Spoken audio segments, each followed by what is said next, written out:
कार्यक्रम है, आगे बढ़ाएंगे। शाक्त उपाय पर यह चर्चा चल रही है। तो शाक्त उपाय का सीधा सा अर्थ है, शाक्त का तात्पर्य कि शक्ति का प्रसार। शक्ति से ही दुनिया चल रही है और वह शक्ति,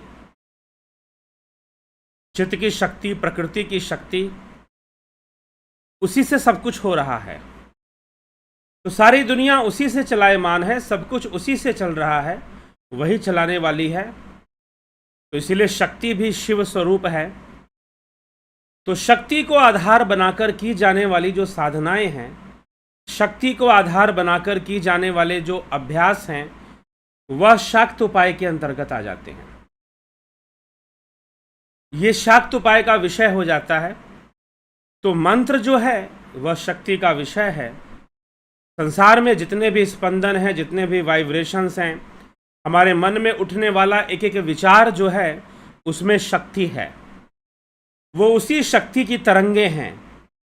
इसलिए स्वामी विवेकानंद जी कहते हैं कि जिस प्रकार से एक आवर्धक लेंस, मैग्नीफाइंग ग्लास, जैसे एक मैग्नीफाइंग ग्लास को यूज़ करके यदि हम उसे सूर्य की किरणों के बीच में रखें, धूप में रखें, और उसके नीचे सूखी घास हो या कागज़ का टुकड़ा हो, तो वो जलने लगेगा। क्योंकि वो जो मैग्नीफाइंग ग्लास है वो क्या करेगा कि सारी किरणों को एक पॉइंट पर फोकस कर देगा। वैसे ही यह मंत्र की शक्ति काम करती है। बहुत छोटी सी बात है, अगर समझ गए तो शायद, यद्यपि देखिए यह सारा विषय प्रकृति के खेल के अंतर्गत है। अगर सभी मंत्र सिद्ध हो जाते, सरल होता, तो शायद हो जाते, लेकिन सबका उस तरह का विचार बन पाना, लेकिन प्रयास तो जरूर करना चाहिए। माइंड अगर फोकस हो गया किसी एक ही वृत्ति में, एक ही भाव हो गया, तो निश्चय ही उसके अंदर शक्तियां आ जाएंगी, पावर्स आ जाएंगी, सिद्धियां आ जाएंगी, इसमें कोई संशय नहीं है। और ये बहुत ही प्रैक्टिकल है, जो कि आप खुद भी करके देख सकते हैं, आजमा कर देख सकते हैं। तो इसीलिए मंत्र सिद्धि और मंत्र की चर्चा शुरू से है। चित्तम मंत्र कहा गया, चित्त ही मंत्र है। यह संपूर्ण संसार ही मंत्र रूप है। चित्त में जो भी घटनाएं घट रही हैं, चित्त में जितने भी प्रतिबिंब बन रहे हैं, चित्त से जितने भी स्फुरन हो रहे हैं, वो सब के सब मंत्र ही कहलाते हैं। यहां तक कि यह शरीर भी मंत्रों का परिणाम है। यह शरीर भी मंत्रों का ही परिणाम है। सब कुछ, हम जितनी बातें यहां पर कर रहे हैं, आप जो कुछ भी सुन रहे हैं, सब मंत्र रूप में है। इसीलिए वास्तव में मंत्र का अर्थ है मन का त्राण करने वाली शक्ति। मंत्र का अर्थ ये विचार नहीं है, बल्कि जब मन का त्राण होगा तभी तो मंत्र सिद्ध होगा, तभी तो मंत्र हम उसे कहेंगे। यह भी समझने की आवश्यकता है।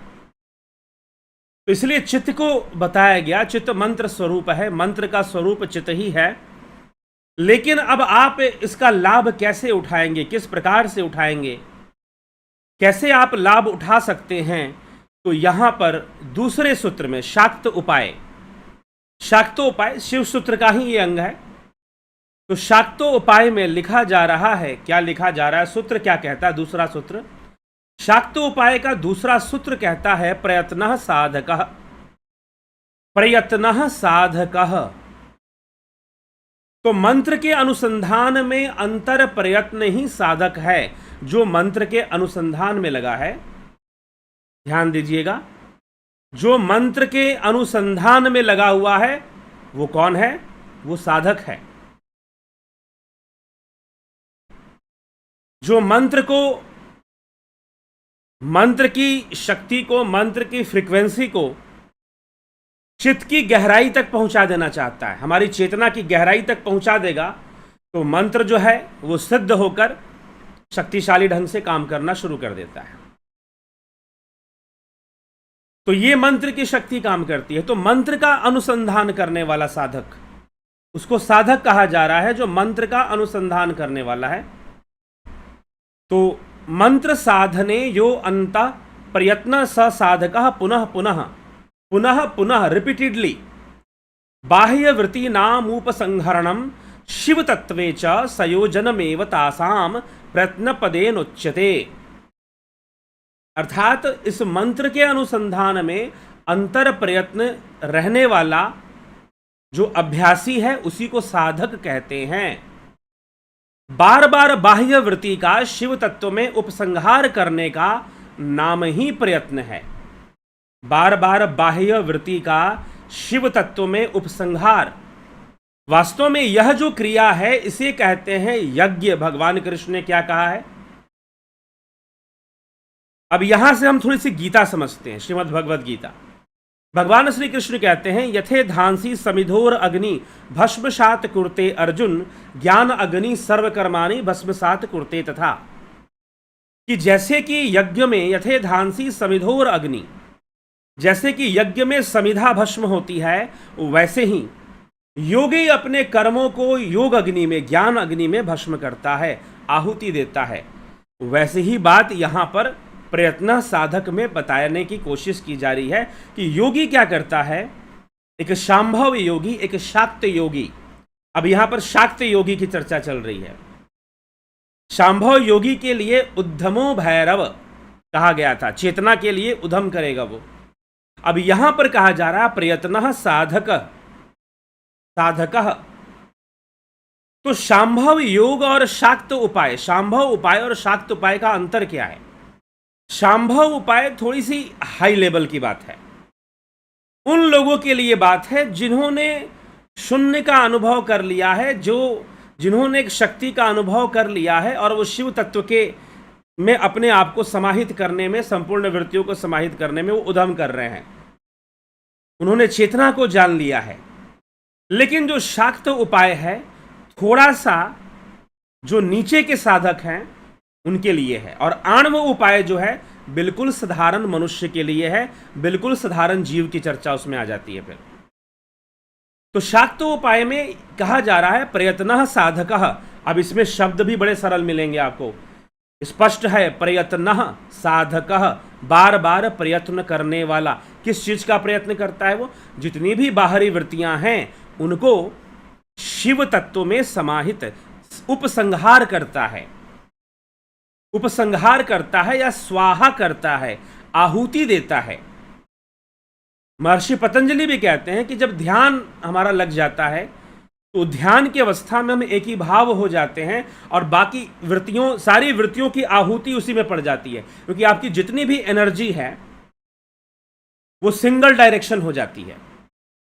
जैसे कि सनलाइट, सन से जो रेज आ रही हैं, अगर वो एक पॉइंट पर फोकस हो जाए तो वो कागज को जला देगी, आग लगा देगी। अगर सूखी घास है, अगर ड्राई ऐसी घटनाएं घटी हैं, एक जगह पर कहीं पर बहुत सूखी घास थी और गर्मी बहुत ज़्यादा थी, 45 डिग्री 50 डिग्री का टेम्परेचर, वहां पर मात्र एक मैग्नीफाइंग ग्लास का यूज करके पूरे फील्ड में आग लगा दी गई।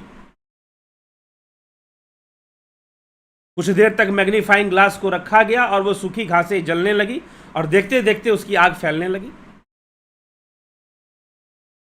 ऐसा भी संभव है। तो सूर्य की किरणें इकट्ठी हो गई, एक जगह पर सबकी आहुति एक ही किरण में सब जाकर समा गई, तो वो अत्यंत शक्तिशाली हो जाती है। वो स्वयं शिव रूप होना शुरू कर देती है, सारी शक्तियां उसमें आनी शुरू कर देती हैं। वैसे ही साधक, जो मंत्र साधक है, वो मंत्र के अंदर अपनी सारी एनर्जी को समाहित करता है। ठीक ना? इसीलिए कल भी मैंने मंत्र जाप के बारे में बताया था कि ऐसा नहीं होना चाहिए कि आप जो है माला जप रहे हो और दूसरा दिमाग दूसरी तरफ कहीं और घूम रहा है, तो कोई लाभ नहीं मिलेगा। फोकस एकदम होना चाहिए, उस मंत्र के ऊपर पूरा फोकस होना चाहिए, तभी जाकर वो मंत्र शक्तिशाली बनता है, तभी जाकर वो मंत्र सिद्ध होता है। और सिद्ध होता है इसमें तनिक भी संशय ना करें, निश्चय ही हो जाता है। ये साइकोलॉजिकल पावर है एक तरह का, आपके चित्त की शक्ति है जो काम करती है। ठीक है? तो ये करने पर है, तो इसी को बहुत इस तरह से मंत्र के बारे में बताया जा रहा है। लेकिन यहां पर जो प्रयत्न साधक लिखा गया है वो इसलिए लिखा गया है कि संपूर्ण वृत्तियों और कर्मों को हम शिव तत्व में, शिव तत्व जो मंत्र वीर्य है, जो मंत्र वीर्य रूप है, उस शिव तत्व में हम सब कुछ समाहित कर दें। और इसके लिए पुनः पुनः बार बार प्रयत्न करना चाहिए, बार बार प्रयत्न करना चाहिए। प्रयत्न ही सर्वोपरि है और प्रयत्न करना ही साधना का विषय है। इसलिए कहा गया इस मंत्र के अनुसंधान में अंतर प्रयत्न ही साधक है। मंत्र साधने यो अंतः प्रयत्न स साधकः पुनः पुनः बाह्य वृत्ति नामुपसंहरणम शिव तत्वे च संयोजनमेव तासाम प्रयत्न पदेनोच्यते। अर्थात पुनः पुनः रिपीटेडली यू शुड प्रैक्टिस। यत्न करने का मतलब क्या है? इच्छा शक्ति का प्रयोग करना, विल पावर का यूज करना। पूरे ध्यान योग की साधना में आपकी विल पावर ही इंपॉर्टेंट रखती है। आप बार बार बैठिए और अभ्यास कीजिए, अभ्यास कीजिए। यह जो अभ्यास है इसी को कहते हैं साधना। तो प्रयत्न साधक का अर्थ समझने के साथ साथ आज हमारा विषय है साधना और ध्यान में अंतर क्या है। जी हां, साधना और ध्यान में अंतर क्या है? ज्यादातर लोग, क्योंकि अब कोई बताने वाला नहीं मिला या शायद हमने सही से उस विषय पर अध्ययन नहीं किया, साधना कर रहे हैं और ध्यान कर रहे हैं, एक ही बात समझते हैं। साधना कर रहे हैं और ध्यान कर रहे हैं, एक ही बात समझते हैं लोग। और जगह जगह पर जो आश्रमों में भी ऐसे ही शब्दों का प्रयोग हो रहा है, होता है कि आप साधना कर रहे हैं क्या, आप ध्यान कर रहे हैं क्या? तो साधना कर रहे हैं और ध्यान कर रहे हैं, ये दोनों अलग अलग चीजें हैं। साधना का मतलब है प्रयत्न, इसलिए कहा गया प्रयत्न साधकः। साधना का मतलब है अभ्यास, साधना का मतलब है प्रैक्टिस। जैसे कि सुर साधना, सुर साधना, आप जब सुर साधते हैं, सा रे ग म सातों सुरों को, जो म्यूजिक, जो इंडियन क्लासिकल सीखने वाले लोग हैं, जब वो सुरों को साधते हैं तो वो प्रैक्टिस करते हैं। तानपुरा लेकर या हारमोनियम लेकर वो सुरों को साधने का अभ्यास करते हैं। आप किसी भी तरह की प्रैक्टिस करो, सपोज मान लीजिए कि आप ड्राइविंग सीख रहे हैं। जब आप ड्राइविंग सीख रहे हैं तो आप ड्राइविंग करना, आपको स्टीयरिंग, क्लच, गियर, ब्रेक और इन सब चीज़ों का कॉम्बिनेशन, आप उसको उस सिस्टम के साथ अपने आप को साध रहे हैं, ट्यून कर रहे हैं। आप उस सिस्टम के साथ अपने आप को साध रहे हैं, अपने आप को ट्यून कर रहे हैं। ठीक, तो ये साधना है। साधना का मतलब है प्रैक्टिस, साधना का मतलब है प्रयत्न। तो बार बार हमने ध्यान योग का मार्ग हमको मिला। ध्यान योग में प्रणव साधना के माध्यम से हम शून्य में जाना, हमने उस शून्य में प्रवेश करना, उस शून्य को स्पर्श करना, यह आपको दे दिया गया। लेकिन अब आपका काम है रिपीटेडली आप उस शून्य को बार बार स्पर्श कीजिए, बार बार उसमें जाइए। जो ध्यान योग में प्रणव साधना के माध्यम से जो बताया गया है, बार बार आप उस शून्य की अवस्था में पहुंचिए, बार बार आप उस शून्य का अभ्यास कीजिए, प्रयत्न कीजिए। और जब आप बार बार रिपीटेडली, तो वो अवस्था जो है परिपक्व होने लग जाती है। धीरे धीरे परिपक्व होते होते हम साधना करते हुए ध्यान की अवस्था में चले जाते हैं। ध्यान किया नहीं जाता, साधना की जाती है। सबसे बड़ा अंतर यही है। ध्यान कोई कर नहीं सकता, ध्यान नहीं किया जाता। हाँ, धारणा शुरू कर सकते हैं आप। तो जितने भी फोकस करना मतलब धारणा करना। इसलिए विज्ञान भैरव तंत्र में 112 धारणा की विधियां बताई गई हैं, ना कि ध्यान की। ध्यान तो आपको प्राप्त होगा, आप धारणा करेंगे, और ध्यान जो है वो आपको प्राप्त होगा। तो ध्यान जब आपको प्राप्त होगा तो आप ध्यान की अवस्था में जाएंगे। ध्यान एक परिपक्व अवस्था है, ध्यान एक सिद्ध अवस्था है, एक मैच्योर लेवल है, एक मैच्योर स्टेट है वो साधना का। और जो साधक है, जो साधना है, वो प्रयत्न है, प्रैक्टिस है, अभ्यास है। डेली अपने आप को बिठाना दिया गया, आपको एक प्रोसेस दिया गया। ध्यान योग का जो कोर्स है वो क्या है? साधना का विषय है, एक प्रोसेस है, एक टेक्निक है, जिसके माध्यम से आप शून्य में पहुंचते हैं। अभी कोई मुझे एक भाई साहब मिले, वो पूछ रहे थे कि फलानी संस्था तो भगवान दिखाती है, क्या आप भी भगवान दिखाते हो? मैंने कहा कि नहीं जी। कौन सा भगवान? जहां कुछ इंद्रिय गम्य विषय है, जहां पर भी इंद्रिय गम्यता है, इंद्रिय विषय उपलब्ध है, तो फिर वहां भगवान तो हो नहीं सकता। यहां तो आत्मा की यात्रा करवाई जाती है, ब्रह्म तक की यात्रा करवाई जाती है, उस शिव तत्व की यात्रा करवाई जाती है। वो जो आप कहते हो भगवान देखना, वो तो प्रारंभिक चीजें हैं, कोई बहुत बड़ी चीजें नहीं हैं। साधना करते करते प्रारंभ में ही होनी शुरू हो जाती हैं। नाद सुनाई देना, भ्रिकुटी के मध्य में ज्योति दिखाई देना, लेकिन जाना तो शून्य में है, जाना तो शिव में है, शिव में समा जाना है। शिवोहम मनोबुद्धि अहंकार चित्तानि नाहम। मन से परे, बुद्धि से परे, अहंकार से परे, चित्त से परे जो शिव है, जो आत्मा है, उसका स्पर्श होना चाहिए, वहां तक की पहुंच बननी चाहिए, ऐसी साधना होनी चाहिए। तो जो ध्यान योग की साधना है, वो आपको उस शिव तत्व तक, उस शून्य तक कैसे पहुंचना है, उस शून्यता का अनुभव, उस ट्रैंक्विलिटी का एक्सपीरियंस,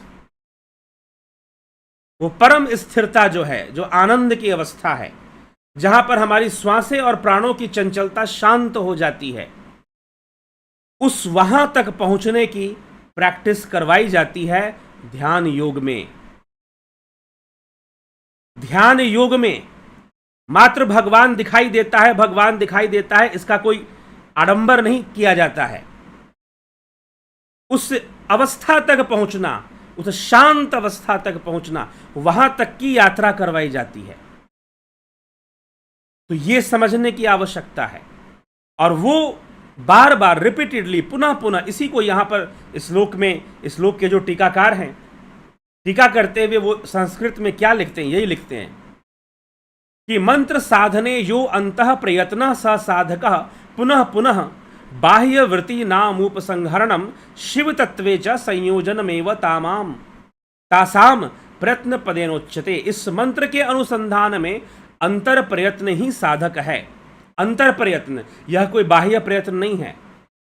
इसमें जितने भी कोशिशें आप कर रहे हैं ध्यान योग, अभी कल ही प्रणव साधना के ऊपर जो है ध्यान योग का कोर्स चल रहा है। प्रणव साधना के ऊपर जिन लोगों ने कोर्स ज्वाइन किया है, प्रणव साधना उनको सिखाया गया, कैसे प्रणव के माध्यम से शून्य तक पहुंचना है, यह बताया गया।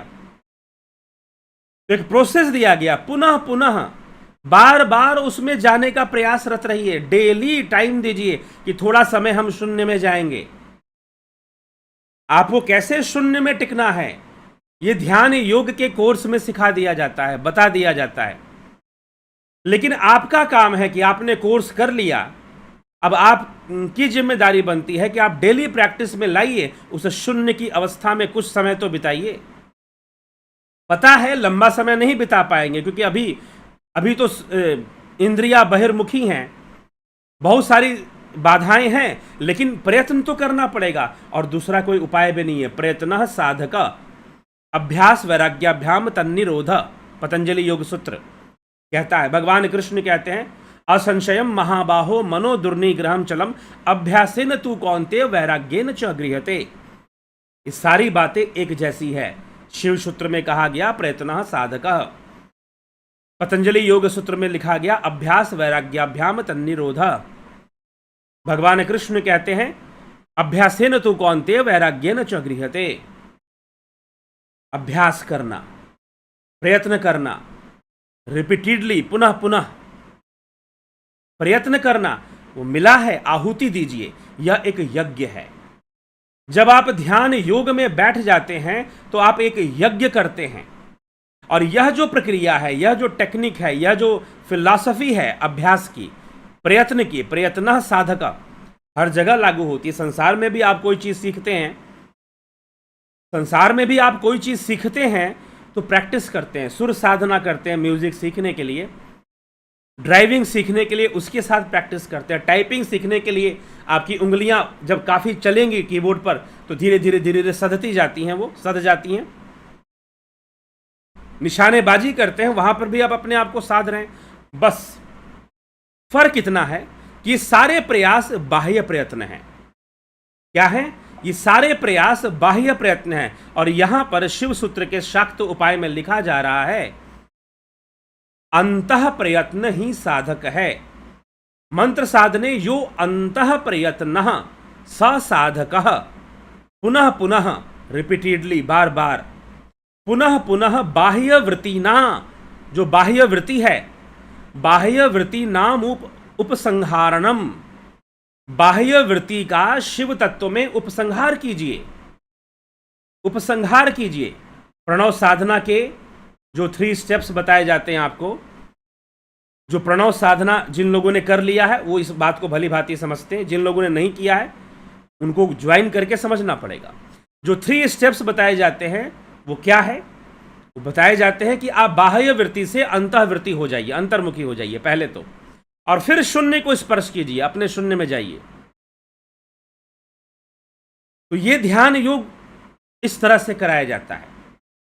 तो पुनः पुनः, तो यहां पर जो पूरी जो व्याख्या दी गई है इस सूत्र की, प्रयत्न साधक की, वो यही दी गई है कि बार बार बाह्य वृत्ति का शिव तत्व में उपसंहार करने का नाम ही प्रयत्न है, और यही साधना है। और ऐसा प्रयत्न करने वाला जो योगी है वो साधक कहलाता है। ऐसा प्रयत्न, बार बार वो प्रयत्न करता है, अपने आप को शिव तत्व में ले जाता है, अपने आप को शून्य अवस्था में ले जाता है, अपने आप को स्थिर अवस्था में ले जाता है।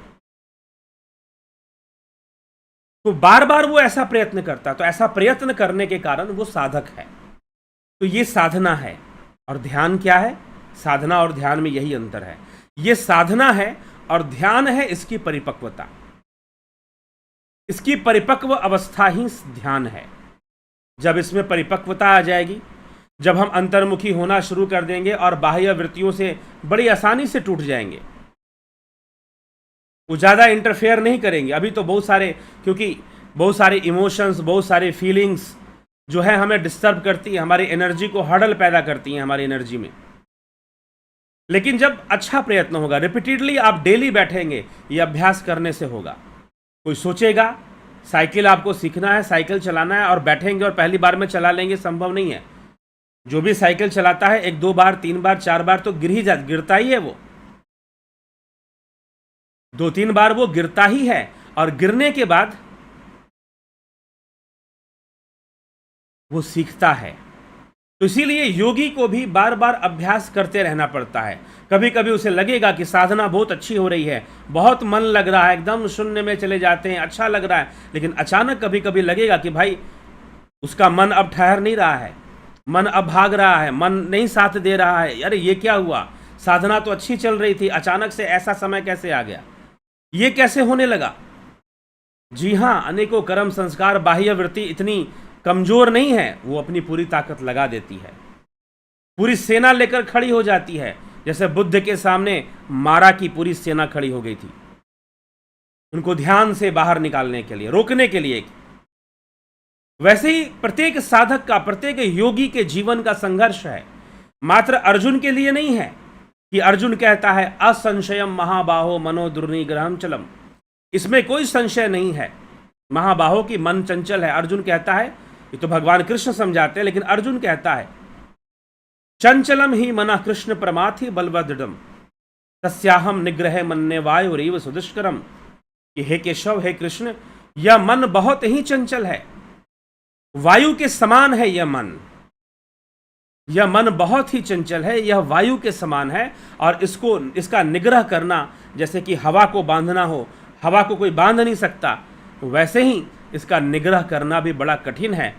भगवान कृष्ण यही कहते हैं, अभ्यासेन तु कौन्तेय वैराग्येन च गृह्यते। और यही उपाय प्रत्येक जीव के लिए है, प्रत्येक साधक के लिए है, प्रत्येक मनुष्य के लिए है।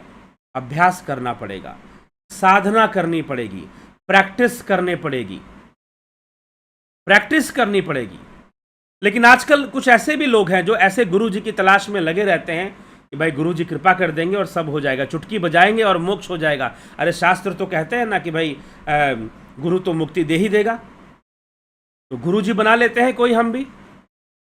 अब जिसके बारे में बहुत चमत्कारी कथाएं हमने सुन ली कि गुरु जी ने ये बीमारी दूर कर दी, वो बीमारी दूर कर दी, तो ज्ञान लेने तो पहुंचे नहीं, योग के बारे में कुछ पता नहीं, लेकिन गुरु जी बीमारियां दूर कर देते हैं, गुरु जी ये कर देते तो चलो भाई ये बीमारियां भी दूर हो जाएंगी और मोक्ष भी मिल जाएगा मरते समय। तो लोगों को लगता है कि बस ये चीजें ऐसे ही हैं। जी नहीं, पहले समझो कि मोक्ष किस चिड़िया का नाम है। मोक्ष किस चिड़िया का नाम है? मोक्ष कौन सी अवस्था है? एक स्वतंत्र अवस्था है, लिबर्टी है मोक्ष। मोक्ष कोई ऐसी चीज नहीं कि बनारस में जाके बैठ जाएंगे तो मिल जाएगा। काशयान्तु मरण मुक्ति काश ब्रह्म तत्व प्रकाश यस्याम अवस्थायाम सा काशी। काशी क्या है? काशी में मरने से मुक्ति होती है, काशयान्तु मरण मुक्ति। लेकिन काशी क्या है? काशी एक अवस्था है, काशी वो तुरीय अवस्था है, काशी वो फोकस्ड माइंड है, जहां पर वो उस ज्योतिर्ब्रह्म में मन फोकस हो जाता है, लीन हो जाता है, एकीभाव हो जाता है, तब जाकर वो काशी की अवस्था बनती है और वहां मुक्ति है। ये साफ साफ लिखा हुआ है शास्त्रों में, ठीक है, साफ साफ। ईड़ा पिंगला सुखमना, ईड़ा भगवती गंगा पिंगला यमुना नदी, ईड़ा पिंगलोर मध्य सुषुम्ना च सरस्वती। सब तो यहां से लेकर यहां तक सब कुछ है, सारे तीर्थ हैं, सारे द्वार हैं, सब कुछ है, आज्ञा चक्र से लेकर ब्रह्मरंध्र तक। लेकिन यात्रा कैसे होगी? यात्रा ध्यान योग से होगी। तत्र स्नानम प्रकुर्वीत सर्व पापे प्रमुच्यते। वहां स्नान करने से ज्ञान संकलिनी तंत्र, एक बहुत ज्ञानवर्धक एक शास्त्र है, कभी उसकी भी व्याख्या लाएंगे, ज्ञान संकलिनी तंत्र का। उसमें ऐसा वर्णन आता है ज्ञान संकलिनी तंत्र के अंतर्गत भी और दूसरे भी ग्रंथों में कि ईड़ा भगवती गंगा पिंगला यमुना नदी, ईड़ा पिंगलोर मध्य सुषुम्ना च सरस्वती, तत्र स्नानम प्रकुर्वीत सर्व पापे प्रमुच्यते, तीर्थराज स उच्यते, उसी को तीर्थराज भी कहते हैं। तो इस प्रकार से इसीलिए कहा गया देहस्था सर्व तीर्थानी, आपके देह के भीतर ही सारे तीर्थ हैं। देहस्था सर्व तीर्थानी, देहस्था सर्व देवनधाम, देह के भीतर ही सारे देवधाम हैं। देहस्था सर्व तीर्थानी, देहस्था सर्व देवनधाम, देहस्था सर्व विद्याश्च, आपके भीतर ही सारे विद्याएं हैं। देहस्था सर्व विद्याश्च गुरु वाक्यान लभ्यते, गुरु का काम है कि इस मार्ग पर आपको ले जाएगा, रास्ता दिखा देगा कि भाई ऐसे है, जाना है, चलना है, करना है, प्रयत्न करना है। तो प्रयत्न करने का काम, साधना करने का काम, प्रयत्न साधक यह प्रेरणा देता है कि you have to do practice repeatedly, पुनः पुनः आपको प्रयत्न करना है।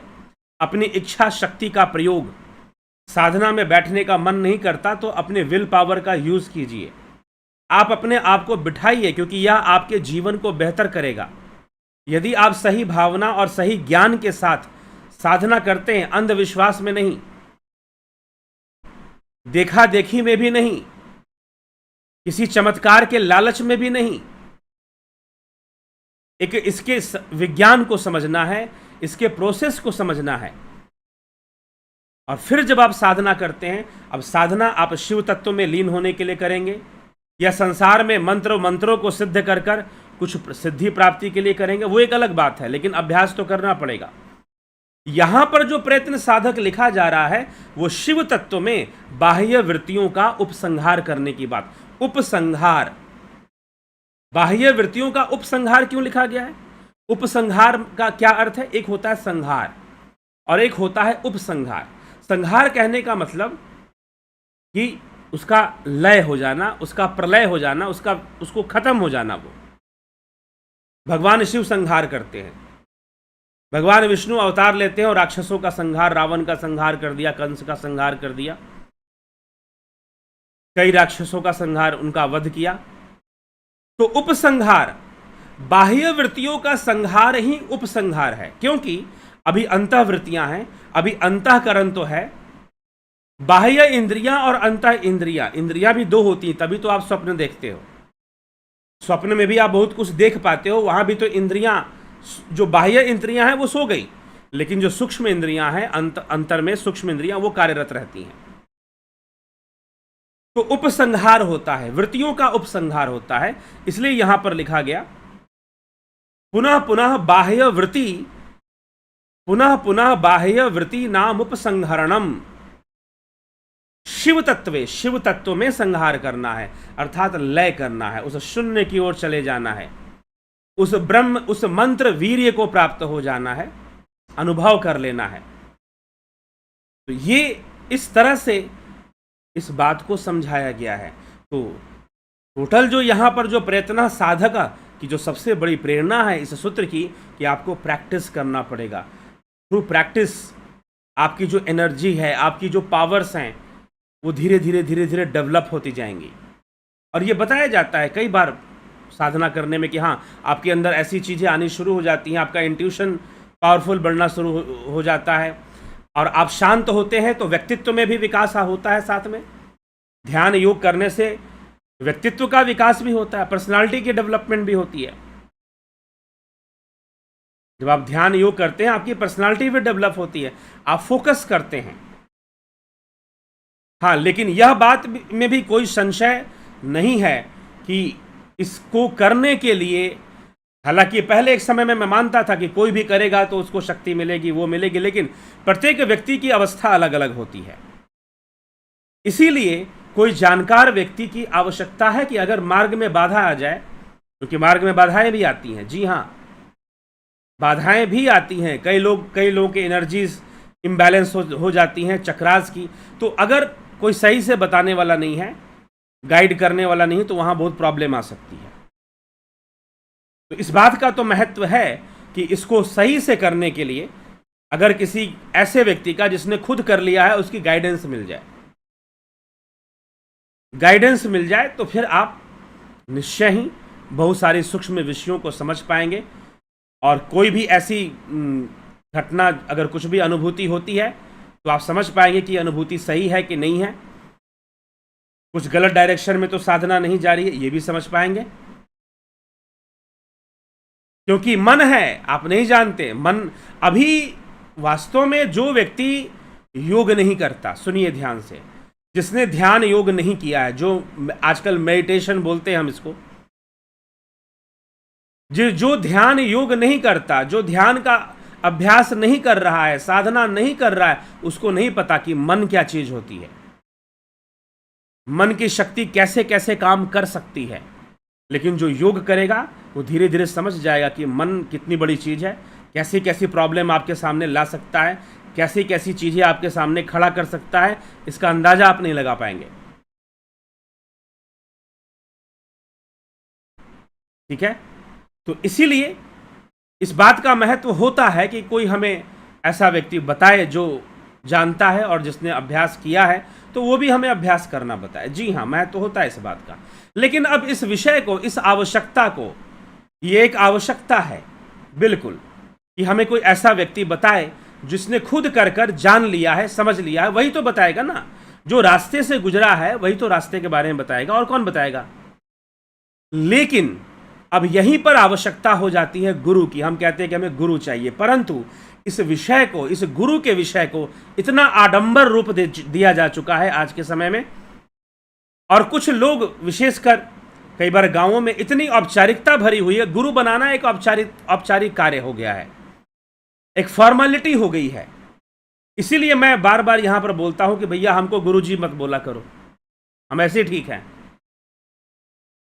क्योंकि इतनी औपचारिकताएं और इतनी सारी चीजें, हाँ ठीक है, देखिए अगर कोई अच्छा काम कर रहा है, धर्म का प्रचार कर रहा है, ज्ञान का प्रचार कर रहा है, आप उसकी आर्थिक रूप से सहयोग कर सकते हैं, आप शारीरिक रूप से सहयोग कर सकते हैं, मानसिक रूप से सहयोग कर सकते हैं, सहयोग करना ही चाहिए, इसमें कोई वो नहीं है। लेकिन आज के समय में गुरु सेवा और गुरु के बातों को लेकर इतना ज़्यादा कंफ्यूजन क्रिएट कर दिया गया है, इतना आडंबर क्रिएट कर दिया गया है कि साधना के मुख्य मार्ग से उस पर तो चलने का काम हो नहीं पा रहा है।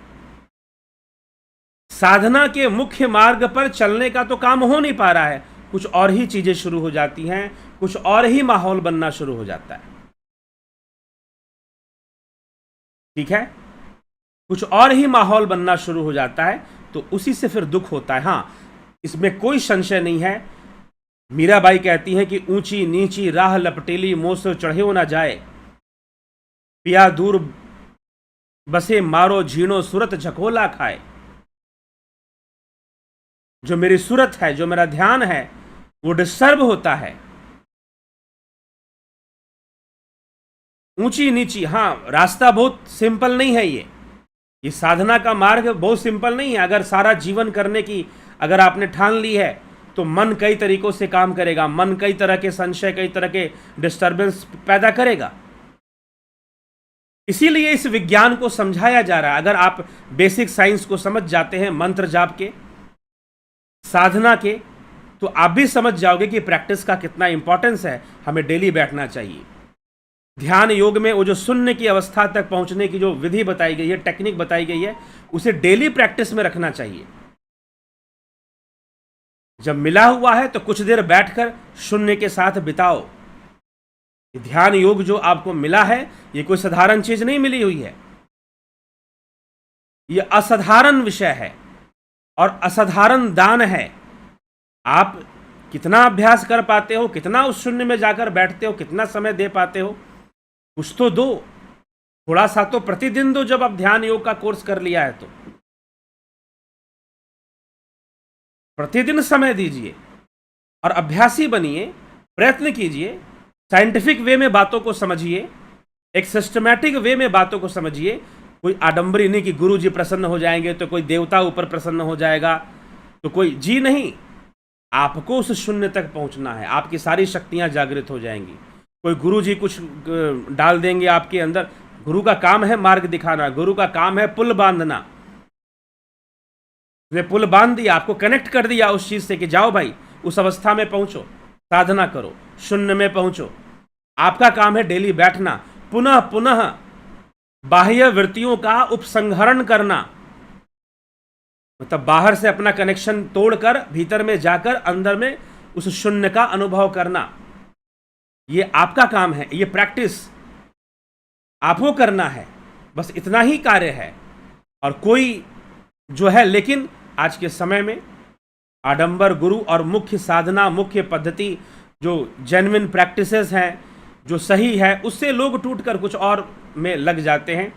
तो कुछ और में मत लगिए, सही साधना, सही विधि, सही टेक्निक को पकड़कर चलिए और अपना अभ्यास कीजिए। पुनः पुनः जो है बाह्य वृत्तियों का उपसंहरण करना है शिव तत्व में, मतलब हमें शून्य में पहुंचना है। शिव तत्व की हमें प्राप्ति करनी है, शिव तत्व का हमें ज्ञान करना है। यही ज्ञान तो सती के पास नहीं था, इसीलिए सती को बार बार जन्म लेना पड़ता था। देह त्यागने के बाद देवी सती को पार्वती के रूप में इसीलिए बार बार जन्म लेना पड़ा। तो सती को बार बार जन्म लेना पड़ता था क्योंकि शिव तत्व के ज्ञान को ध्यान नहीं दिया। लेकिन जब ध्यान हुआ तब जाकर इन ग्रंथों की रचना हुई। विज्ञान भैरव तंत्र, भैरव भैरवी संवाद, पार्वती जी के किए गए प्रश्नों का उत्तर शिव देते हैं।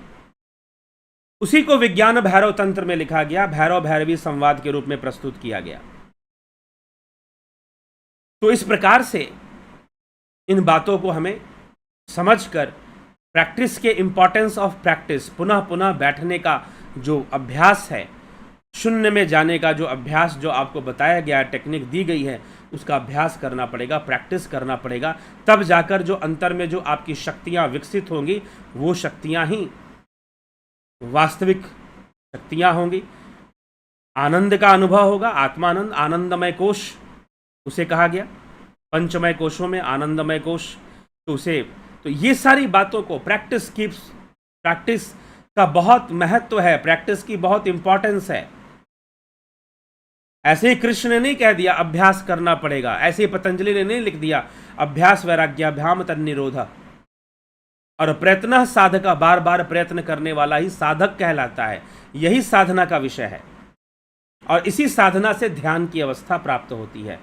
साधना अभ्यास है, साधना मतलब प्रैक्टिस, साधना मतलब अभ्यास। श्री कृष्ण भी कहते हैं शनैः शनैः, धीरे धीरे योगी का विकास होता है और वो सारे बंधनों को तोड़कर मुक्त हो जाता है। 6ठे अध्याय में, गीता के 6ठे अध्याय में, श्रीमद् भगवद गीता में। तो फिर से चर्चा लाएंगे, श्रीमद् भगवद गीता पर दोबारा चर्चा आएगी, शुरू होगी। तो इसीलिए हमें इन सभी बातों को थोड़ा सा गौर करके अगर हम समझते हैं, और जो भी मिला है, इसलिए जिनको नहीं मिला है ध्यान योग, वो ध्यान योग का कोर्स करके लाभ उठाएं। और ये गंभीरता से, ये सशुल्क है, सीधी सी बात, इस सशुल्क है, इसमें दक्षिणा आपको देनी पड़ती है। और दूसरी बात कि गंभीरता से करने वाली चीज़ है, जिनके अंदर कोई गंभीरता है वही ज्वाइन करें। कोई देखने और बस चलो भाई टेस्ट कर लेते हैं, इनका भी देख लेते हैं, वो उसके लिए नहीं है। आपको गंभीरता से कुछ साधना अभ्यास करना है तो आप ज्वाइन करिए, और ज्वाइन कर कर उसका जीवन में लाभ उठाइए। डेली शून्य में जाइए, थोड़ा देर अपने आप को समय दीजिए, उस शून्य की अवस्था में पहुंचाइए अपने आप को। और जब डेली पहुंचाएंगे तो ऐसा अभ्यास हो जाएगा, ऐसा नशा लगेगा कि आपको लगेगा कि भाई आज अगर साधना नहीं हुई ना तो आपको कुछ भी अच्छा नहीं लगेगा, खाना नहीं अच्छा लगेगा, मन में आपको कुछ अच्छा सा फील नहीं होगा, आपको नहीं लगेगा कि आप बहुत फोकस हैं आज। और जिस दिन अच्छा से आपका ध्यान हो जाएगा और उसके बाद ऑफिस जाइए, अपना काम कीजिए, हर काम में एक फोकस बना रहेगा, एक तरंग, एक अखंडता बनी रहेगी। ये साफ अनुभव करने का विषय है, तो इसीलिए करने की आवश्यकता है, प्रयत्न करने के लिए। यही प्रयत्न साधक इसी को कहा गया है। तो हमें ये अभ्यास करते करते होगा। कोई जब अर्जुन को अभ्यास करने के लिए कृष्ण कह रहे हैं, जो कि कितना अभ्यासी है, शब्द भेदी बाण चलाना जानता था, अंधेरे में भी सही निशाना लगाता था, कितने दिव्य अस्त्रों की साधना वो पहले ही कर चुका है, और उसके लिए कहा जा रहा है कि साधन अभ्यास करना पड़ेगा। और वो कह रहा है कि चंचलम ही मना, क्योंकि जितने भी उसने फोकस किए थे, बाहर किए थे, वो सारी बाह्य वृत्तियां थी। आप म्यूजिक सीखते हो, ड्राइविंग सीखते हो, निशानेबाजी सीखते हो, ये सब बाह्य वृत्ति है। लेकिन इस साधना में बाह्य वृत्तियों का उपसंहरण करना है, बाह्य वृत्तियों की आहुति देनी है भीतर में, शिव तत्व में, शिव अग्नि में आहुति देनी है। इसीलिए भगवान कृष्ण ने इसे यज्ञ कहा है, ज्ञान यज्ञ। आजकल तो लोग ज्ञान यज्ञ में भी वो आहुति देकर ज्ञान यज्ञ कर देते हैं। भागवत कथा करते हैं, श्रीमद् भागवत कथा ज्ञान यज्ञ लिख दिया जी। अब भागवत कथा हो गई और अंत में क्या यज्ञ किया? द्रव्य यज्ञ किया, ज्ञान यज्ञ तो किया नहीं। अंत में द्रव्य यज्ञ किया, ज्ञान यज्ञ कहां किया? ज्ञान यज्ञ होना चाहिए। ज्ञान यज्ञ मतलब भीतर में ज्ञान की आहुति, इंद्रिय ज्ञानों की, इंद्रिय वृत्तियों की आहुति दे देना भीतर में, मतलब कि कोई कनेक्शन बाहर से तोड़कर सब कुछ अपने मन को उसमें फोकस करना, शिव तत्व में आहुति लाना, शून्य में चले जाना, ऐसी अवस्था को प्राप्त होने का ये ध्यान योग का विषय, यही महान यज्ञ है जिसे भगवान कृष्ण ज्ञान यज्ञ कहते हैं। कहते कि यथे धांसी समिधोर अग्नि भस्म सात कुरते अर्जुन, ज्ञान अग्नि सर्वकर्माणि भस्म सात कुरते तथा। तो 14 जून से ध्यान योग का कोर्स फिर से प्रारंभ होगा। जो भी लाभार्थी बनना चाहते हैं, लाभ उठाना चाहते हैं, ज्वाइन कीजिए आप। और ज्वाइन करने के लिए आपको कोई कांटेक्ट करना है, कांटेक्ट कीजिए, व्हाट्सएप नंबर दिया रहता है, और लाभ उठाइए। चलिए आगे चलते हैं आपके टिप्पणियों पर। श्वेता कुमारी जी, बहुत बहुत अभिनंदन है। नवजोत नाथ गुरुजी, प्रणव साधना की विधि किस पुस्तक में है, प्लीज टेल मी। अब ये किसी पुस्तक में आप ढूंढ लीजिए किस पुस्तक में है। मतलब आप ये मान के बैठे हुए हैं कि भाई जो प्रणव साधना की विधि जो बताई जा रही है वो कहीं ना कहीं किसी पुस्तक से लेकर ही बताई जा रही है। जी हाँ, पुस्तक में है, बिल्कुल पुस्तक में है, लेकिन पढ़कर समझ में आ जाना होता तो शायद सबको समझ में आ जाता। इसलिए मैं कहता हूं कि बहुत सारी बातें जो है प्रैक्टिकली समझनी पड़ती हैं। अगर पढ़कर ही सब समझ में आ जाना होता तो अब मैं आपको बता देता हूं किस पुस्तक में है। शिव महापुराण कैलाश संहिता पढ़ लीजिए, ज्ञानेश्वरी भी पढ़ लीजिए, संत ज्ञानेश्वर ने भी कुछ टेक्निक को लिखा है। और सबसे और भी पढ़ना चाहते हैं, राजयोग पढ़ लीजिए, स्वामी विवेकानंद। और पढ़ना चाहते हैं और भी कुछ ग्रंथ है जिसमें, लेकिन फिर भी आप वास्तव में उसको प्रैक्टिकली बहुत गहराई से समझ पाएंगे शायद नहीं। विज्ञान भैरव तंत्र पढ़ लीजिए, खुलकर लिखा हुआ है, उसमें सारी टेक्निक्स बताई गई हैं, ठीक है। लेकिन प्रणव साधना क्या है, फिर भी उसका प्रैक्टिकल आप उस ढंग से नहीं कर पाएंगे जहां की इस ध्यान योग के कोर्स में करवाया जाता है। फिर भी नहीं कर पाएंगे आप, अगर पढ़ के ही करना होता तो। क्योंकि करके समझना बहुत जरूरी होता है, प्रैक्टिकल करके समझना, ठीक है। चलिए इसलिए बेकार के ये सब प्रश्न मत किया कीजिए, इधर उधर का रास्ता निकालने के चक्कर में मत रहिए अगर कुछ करना है तो चलिए इसी के साथ आगे बढ़ते हैं। रमेश पेशवानी जी, बहुत अभिनंदन है। अरुण पंडित जी, श्वेता राय सिन्हा जी, अवनी प्रधान जी, नवजोत नाथ जी, सीताराम माली, रतन सिंह जी, राम लखन राजपूत, उषा श्रीवास्तव, सतीश मास्टर जी, योगेंद्र पंडित, आशा रानी, भिखू कुचाड़िया, SK मिन्हास जी, विनोद कुमार जी, AK त्यागी जी, ओम नमः शिवाय। गुरु जी, चित्त और मन में क्या अंतर है? बहुत भारी अंतर है मन और चित्त में। मन आपका प्रेजेंट है, चित्त स्टोर्ड है, वो डाटा जिसमें सब कुछ आपके पिछले जन्मों के जितने कर्म संस्कार हैं सब कुछ उसमें है, सब कुछ उसमें है चित्त के अंदर। ठीक है, तो चित्त जो है उसमें सब कुछ है। तो मन क्या है? मन चित्त से उठने वाली जितनी भी स्फुरन है, जितने भी तरंगे हैं, जितने भी वाइब्रेशंस हैं, वो सब उस चित्त के माध्यम से रेगुलेट होती हैं। ठीक है ना, सब चित्त के माध्यम से चलती हैं। जैसे कि आप समझ लीजिए कोई ऐसा जनरेटर हो जिससे कि सारी एनर्जीज निकल रही हैं, लेकिन वो इतना सूक्ष्म है कि आप उस तक पहुंच नहीं पा रहे हैं। आप तो एनर्जीज में खोए हुए हैं, आपकी इंद्रियां बहिर्मुखी होकर एनर्जीज में डूबी हुई हैं, लेकिन वो चित्त इतना सूक्ष्म भी है साथ में। तो चित्त में सब कुछ है, मन तो उसका एक बाहरी प्रोजेक्शन मात्र है। जैसे कि आप देखते हैं ना, सब सिनेमा हॉल में जाते हैं, जब आप सिनेमा हॉल में जाते हैं तो क्या होता है? प्रोजेक्शन होता है। एक प्रोजेक्टर होता है जो कि बहुत हाई बीम उसकी होती है, बहुत हाई पावर होती है, और वो स्क्रीन के ऊपर वो प्रोजेक्ट करता है पूरे फिल्म को। आप फिल्म देखते हैं, प्रोजेक्टर को नहीं देखते, आप उस मशीन को नहीं देखते जो पूरा फोकस कर रहा है, पूरा दे रहा है। तो चित्त वो चीज है। और मन क्या है? जो पर्दे पे चल रहा है। मन क्या है? जो पर्दे पे चल रहा है। आपकी सारी दृष्टि पर्दे पर है, जो भीतर में बैठा हुआ काम कर रहा है, आप उसको नहीं, उसकी ओर आप नहीं जा रहे हैं। ये समस्या है। तो ये चित्त और मन में, मन उसका प्रोजेक्शन मात्र है। मन को चित्त ने प्रोजेक्ट किया है, मैनिफेस्ट किया है, मन को उसने मैनिफेस्ट कर दिया है। तो मन जो है, माइंड इस समय हमारा ये खाने का मन कर रहा है, हमारा वो खाने का मन कर रहा है, हमारा ऐसा मन कर रहा है, हमारा मन तो ये कहता है, हमारा मन तो वो कहता है। अरे भाई, सब वो चित्त ही प्रोजेक्ट कर रहा है। एक समय पे मन कुछ और हो सकता है, दूसरे समय पे मन कुछ और हो सकता है, लेकिन चित्त वही रहेगा। एक समय पे मन कुछ और होगा, दूसरे समय पे मन कुछ और होगा, लेकिन चित्त तो वही रहेगा। तो ये है, इसीलिए बौद्ध दर्शन में विज्ञानवाद, बौद्ध दर्शन का जो विज्ञानवाद है वो चित्त को ही केंद्र मानता है संपूर्ण सृष्टि का। और यहां शिव सूत्र में इसीलिए बौद्ध साधनाएं शैव साधनाओं से विकसित हुई थी। ये फिलॉसफिकली प्रूव हो जाता है। इतना भी करते रहो कि नहीं, बुद्ध का मार्ग अपनाओ, बुद्ध का मार्ग अपनाओ, शिव का मार्ग अपनाओ, कृष्ण का मार्ग अपनाओ, एक ही बात है। लेकिन जो राजनीति करना चाहते हैं, जो षड्यंत्र करना चाहते हैं, वो कभी राम के नाम पे भी करेंगे, कभी बुद्ध के नाम पे भी करेंगे, कभी किसी के भी नाम पे करेंगे।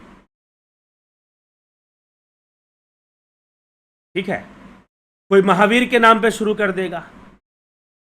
तो वास्तव में जहां पहुंचना था वहां ना पहुंचकर कुछ और ही काम में लोग लग जाते हैं। तो ऐसी चीजें आ जाती हैं।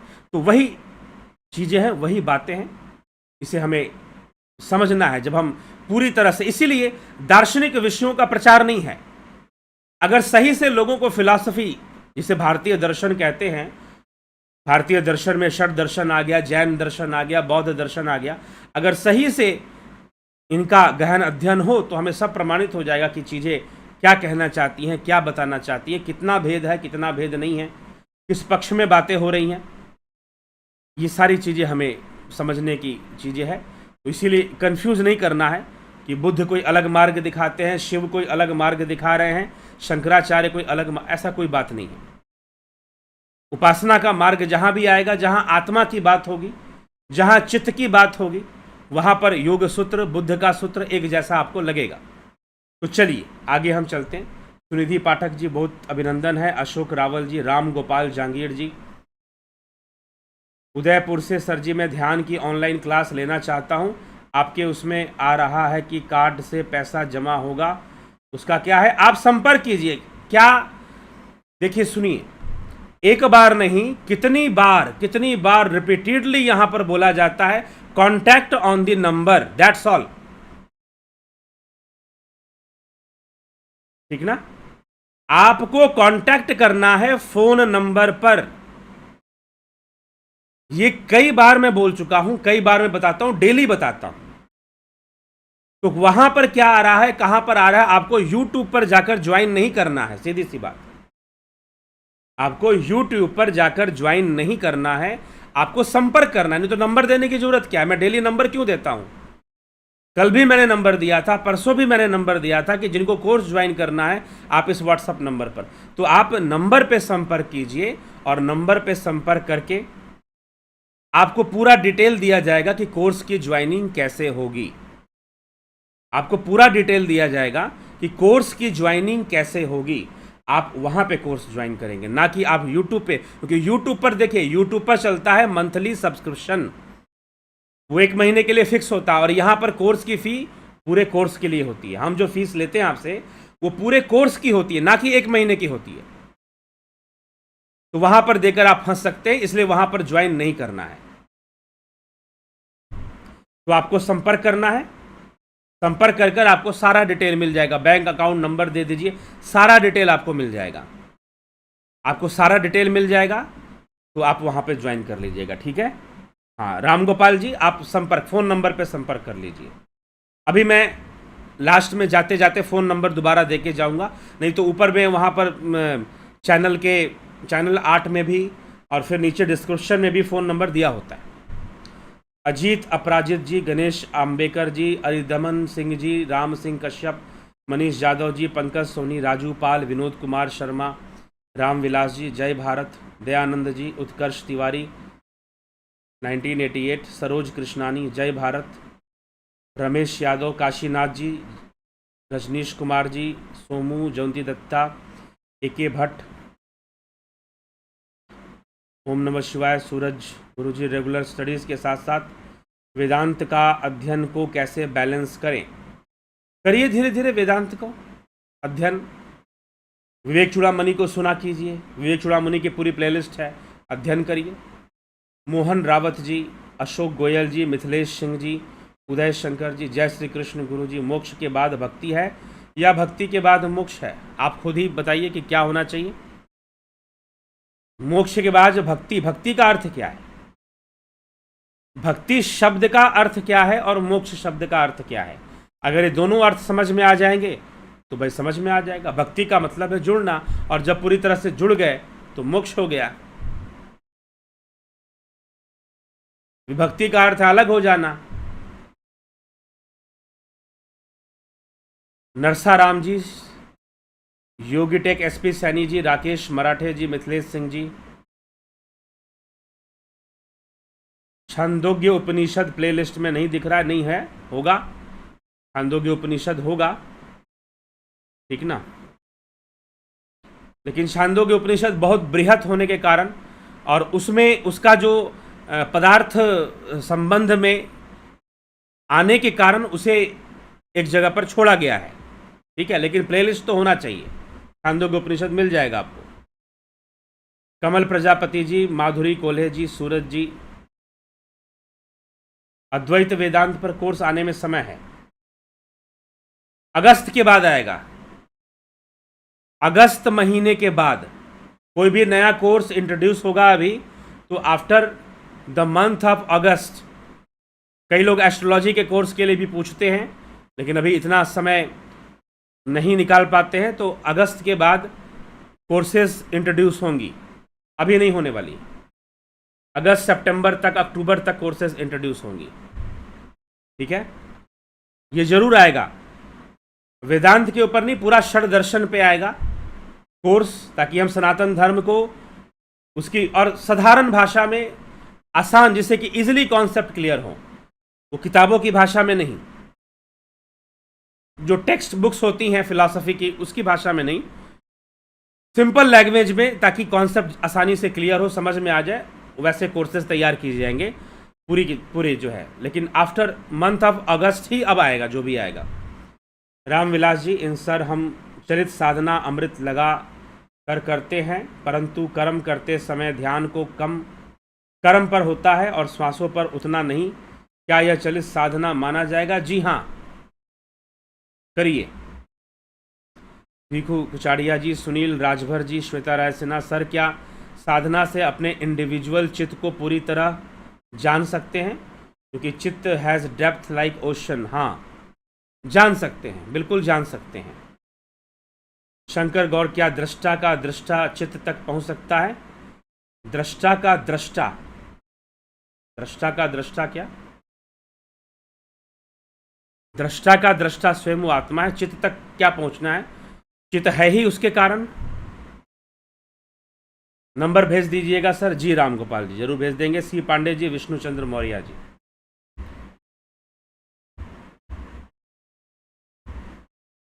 इस नंबर पर आपको व्हाट्सएप मैसेज कर देना है।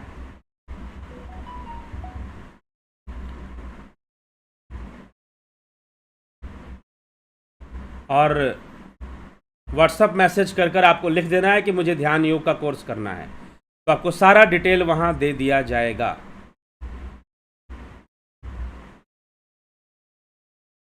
ठीक, तो नंबर दे दिया है। तो ध्यान योग कोर्स के लिए नंबर है, तो आप इसको नंबर को नोट कर लीजिए, और ये डिस्क्रिप्शन में हर जगह दिया हुआ है। ठीक है। चित्त में हमारे संपूर्ण कई जन्मों के डाटा हमारे चित्त में होते हैं, और चित्त में कई चीज़ें हमारी होती हैं। तो चित्त में, चित्त के साथ जो हमारा जो संबंध है, चित्त से ही सब कुछ है। लेकिन हम ध्यान करते करते बहुत कुछ चित्त से जान भी सकते हैं, और बहुत चीज़ें, बहुत कंट्रोल, बहुत मैच्योरिटी को हम डेवलप कर सकते हैं अपने अंदर। ठीक है, तो ये चीज़ है। और देखते देखते ध्यान योग का प्रभाव बहुत होता है आपके आसपास, आपके चारों तरफ माहौल, तो चारों तरफ का एनवायरनमेंट है, उन सब पर उसका प्रभाव पड़ता है। आप जो साधना करते हैं उसका लोगों पे भी प्रभाव पड़ता है, वनस्पतियों पे भी प्रभाव पड़ता है, पशु पक्षियों पे भी प्रभाव पड़ता है। ठीक है, तो इसी के साथ अभी कार्यक्रम को यहाँ विराम देंगे, और कल जो है फिर लाइव चर्चा में, अभी शिव सूत्र तो चल ही रहा है, शाक्त उपाय चल रहा है, तो प्रयत्न साधक आज हमने कर लिया। अब अगला सूत्र क्या कहता है? कुछ विद्या की बात है, शुद्ध विद्या, अशुद्ध विद्या क्या होती है, उन सब की चर्चाएं मिलती हैं आगे के बढ़ते हुए सूत्रों में। और भी कई रहस्य प्रकट होंगे, तो उनको हम देखेंगे। ठीक है, तो अभी के लिए विदा लेते हैं। बहुत बहुत आभार आप सभी का, और जुड़े रहें, बने रहें। एक आध्यात्मिक अभियान है, जरूर आप इस वीडियो को देखते हैं, शेयर करते हैं, सब्सक्राइब करते हैं, ज़्यादा से ज़्यादा लोगों तक पहुंचाते हैं, तो यह भी एक धर्म के कार्य में आपका एक सहयोग है। लेकिन ये करने के लिए मैं आपको तभी कहूँगा जब आपको लगे कि हाँ, कुछ यहाँ पर श्रेष्ठ जानकारी मिलती है, कुछ सही काम होता है, तभी करें, नहीं तो मत करें। ठीक है, तो ये चीज़ है। अगर लगता है कि हाँ सही काम होता है, सही जानकारी दी जा रही है, तभी आप इसको ज़रूर शेयर किया करें। तो इसी के साथ मैं जो हूँ अभी यहाँ पर विराम मैं दे रहा हूँ आज के विचारों को। कल फिर मिलते हैं 9 बजे लाइव चर्चा में। बहुत बहुत आभार आप सभी का।